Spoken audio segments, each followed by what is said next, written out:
तो 2026 के MP board परीक्षा के नतीजों का इंतजार कर रहे सभी स्टूडेंट्स का बहुत बहुत स्वागत है। आज हम देखेंगे कि अपना रिजल्ट सबसे सेफ और सही तरीके से कैसे देखा जा सकता है। ये एक बहुत बड़ा दिन होता है, तो चलिए इसे एकदम आसान बनाते हैं। हाँ, हम सब जानते हैं कि रिजल्ट वाले दिन दिल की धड़कनें कैसी तेज हो जाती हैं। थोड़ी बहुत घबराहट होना तो भाई बिल्कुल नॉर्मल है।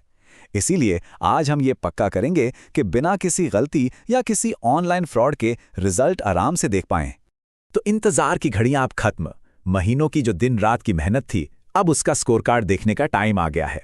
और अच्छी बात यह है कि वहां तक पहुंचने का एक बिल्कुल सीधा और सेफ रास्ता मौजूद है। देखिए, ये सिर्फ कुछ नंबरों की लिस्ट नहीं है, ये तो भविष्य की तरफ एक बहुत बड़ा कदम है।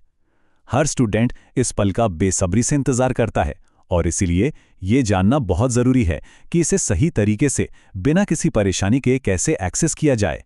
चलिए अब सबसे जरूरी बात पर आते हैं, सेफ्टी। रिजल्ट के टाइम पर इंटरनेट पर अचानक कई नकली वेबसाइट्स उगाती हैं जो पर्सनल जानकारी चुरा सकती हैं। इसलिए हमें सिर्फ और सिर्फ ऑफिशियल वेबसाइट पर ही भरोसा करना है। ये बात एकदम गांठ बांध लीजिए। केवल एक ही तरीका है जो रिजल्ट की सच्चाई और पर्सनल जानकारी की सुरक्षा दोनों की गारंटी देता है। किसी भी दूसरी वेबसाइट पर क्लिक करना एक बहुत बड़ा रिस्क हो सकता है। और जैसा कि इस कोट में भी साफ है, जो कि सीधा सोर्स से है, सही प्रोसेस सिर्फ और सिर्फ ऑफिशियल वेबसाइट पर ही मिलेगा। ये बात बार बार इसीलिए कही जा रही है क्योंकि ये बहुत ही ज्यादा जरूरी है। ऑलराइट, तो अब आते हैं उस हिस्से पर जिसका सभी को इंतजार है कि भाई रिजल्ट आखिर देखना कैसे है। हम इसे स्टेप बाय स्टेप समझेंगे ताकि कोई भी कंफ्यूजन ना रहे। प्रोसेस शुरू करने से पहले सबसे पहली चीज, अपना रोल नंबर हाथ में रख लीजिए। एडमिट कार्ड पर एकदम साफ साफ लिखा होगा।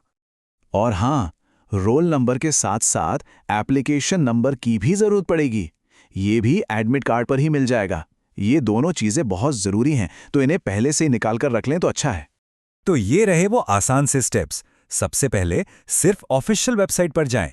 वहां एमपी बोर्ड 10th या 12th रिजल्ट 2026 का एक लिंक दिखेगा, बस उस पर क्लिक कर दीजिए। अब अपना रोल नंबर और एप्लीकेशन नंबर ध्यान से टाइप करें। सब कुछ एक बार फिर से चेक करके सबमिट बटन दबा दें। और बूम, बस इतना करते ही रिजल्ट आपकी स्क्रीन पर होगा। सारी मेहनत का फल अब ठीक सामने है। लेकिन रुकिए, एक छोटा सा काम और बाकी है।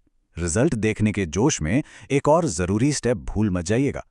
अपने फ्यूचर के लिए रिजल्ट की एक डिजिटल कॉपी जरूर सेव कर लें। आप इसे डाउनलोड कर सकते हैं या बस एक स्क्रीनशॉट ले सकते हैं। ये आपको आगे एडमिशन और दूसरी फॉर्मेलिटीज में बहुत काम आएगा। तो इस पूरी बातचीत का सार यही है, हमेशा ऑफिशियल वेबसाइट ही यूज करें। ये न सिर्फ सबसे आसान है बल्कि सबसे ज्यादा सेफ भी है।